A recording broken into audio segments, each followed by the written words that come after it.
Há muito tempo a sociedade potiguar tem assistido operações no Detran, prisões. Ano passado tivemos. Você conversando com o despachante, com o servidor do Detran, que está lá há muitos anos, eles narram coisas que é difícil a gente acreditar, Luciano. Desde sempre, desde que o mundo é mundo, que todos nós aqui escutamos essas histórias, né? De servidores com muita força, de muda gestão, as coisas continuam igual. Eu sempre escutei isso, a gente sempre cobriu tudo, né? Cobrimos a máfia das placas ano passado, aquela confusão lá, através do Via Certa lá do Hudson. Depois teve a operação que levou inclusive um funcionário, um servidor para a delegacia, prestou o depoimento, depois foi solto. Pois bem, um amigo meu vendeu um carro a outro. 2 amigos meus fizeram negócio. Esse que comprou não queria comprar, não precisava comprar. Mas comprou para ajudar o que precisava vender. O que precisava vender por causa da pandemia. A nossa situação difícil. Pois bem, vendeu o carro. Não vou dizer aqui o valor, nem vou citar os nomes. E começou a dar moído, Luciano, entre os dois. Por quê? Porque o que comprou queria financiar e não podia financiar. E o que vendeu queria receber porque estava desesperado atrás do dinheiro e não recebia. E deu moído nos dois. E a confusão chegou no meu colo, para me ajudar. E o que comprou diz: Bruno, eu não vou pagar, o banco não aprova o financiamento se eu não tiver a transferência do documento para mim. Claro. E só tem transferência se tiver vistoria. Pronto. Ontem, o Cadu veio aqui, eu fui buscar informações e começaram a chegar notícias de coisas que eu dizia: não é possível. Não é possível. Pois bem, nós na segunda intensificamos isso e começamos a descobrir. O Rio Grande do Norte tem hoje, Luciano Kleber, Bruno Araújo, entre 3 mil e 3 mil veículos sem vistorias e sem transferências, porque ninguém faz a vistoria. Acredite se quiser. É o único estado do Brasil que autorizou a abertura de concessionárias e de lojas de carros seminovos, que baixou portaria autorizando vistoria e não faz as vistorias.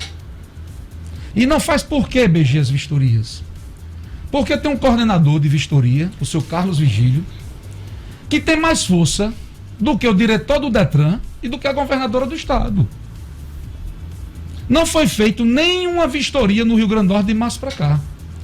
Tem entre 3 mil e 3.500 veículos. Um estado precisando de receita como o nosso.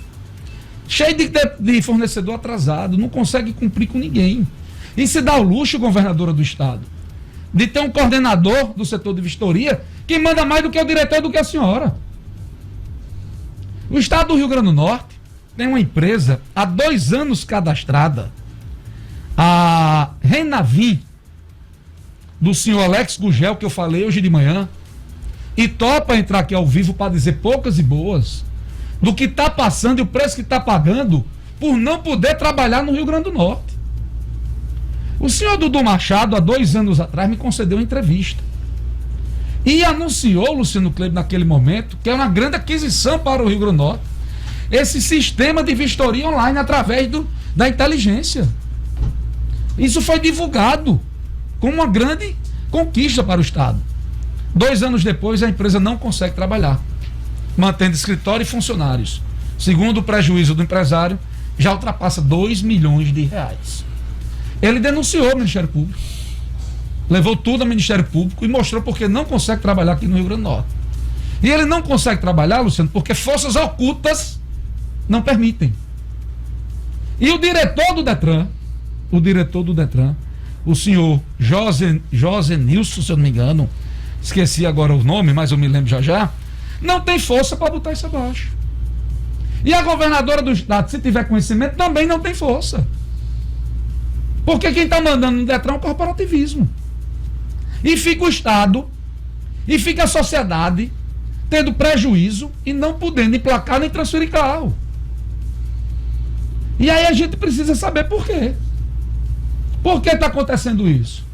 Se não tinha estrutura para fazer vistoria, por que baixaram portaria? Se tem uma empresa habilitada, com tudo certo, que não tem medo de botar cara, que faz esse serviço na Paraíba, em Minas Gerais e em outras cidades, através de inteligência artificial em poucos segundos, que é impossível a adulteração do documento, porque não permite essa empresa trabalhar. Qual é o problema? diretor do Detran? Por que o senhor não permite a Renavim trabalhar? Por que os despachantes não podem trabalhar? Os despachantes estão revoltados. Eu falei com 20. Com 20 despachantes. Eu não posso dizer aqui as coisas que me dizem sem prova. Mas eu estou atrás. E uma prova do que eu estou falando é certo, é de que hoje de manhã vieram me pedir para mim não abordar esse assunto. Que eu ia mexer no vespeiro. Que eu não conheço essas pessoas. Vão me matar? Vão ameaçar minha família? Não tenho receio, não. Mas nós vamos cobrar a partir de hoje do seu diretor do Detran que ele venha a público. Vou convidá-lo aqui para explicar por que não se faz vistoria no Rio Grande do Norte. Porque se ele vier falar que é falta de estrutura e de pessoal, ele é incompetente, tem que entregar o cargo. Se ele falar que é falta de pessoal e estrutura, por que não autorizou a Renavim trabalhar? Não pode um coordenador do Detran, por ser sindicalista e estar lá há muitos anos, ter o poder do mundo todo. Tem que acabar com isso. 3.000 a 3.500 veículos sem poder transferir e emplacar no Rio Grande do Norte. Sem ter autorização de financiamento. Gente precisando receber e não recebe. Porque não consegue transferir. Precisa de um baixa. O secretário Carlos Eduardo, que esteve aqui ontem, ficou surpreso com o que eu apresentei. Ficou surpreso com o que eu apresentei. Não tinha conhecimento. Está até esse momento buscando informações. Que governo é esse? O Detran é um dos principais órgãos do Estado. Um dos principais arrecadadores do Estado. Não terem conhecimento do que acontece lá dentro, governadora. Ô, bodega! Eu não quero ser diretor do Detran para não ter culhão de mandar e demandar? Para fazer as coisas acontecerem? Não existe isso, rapaz. Isso é incompetência.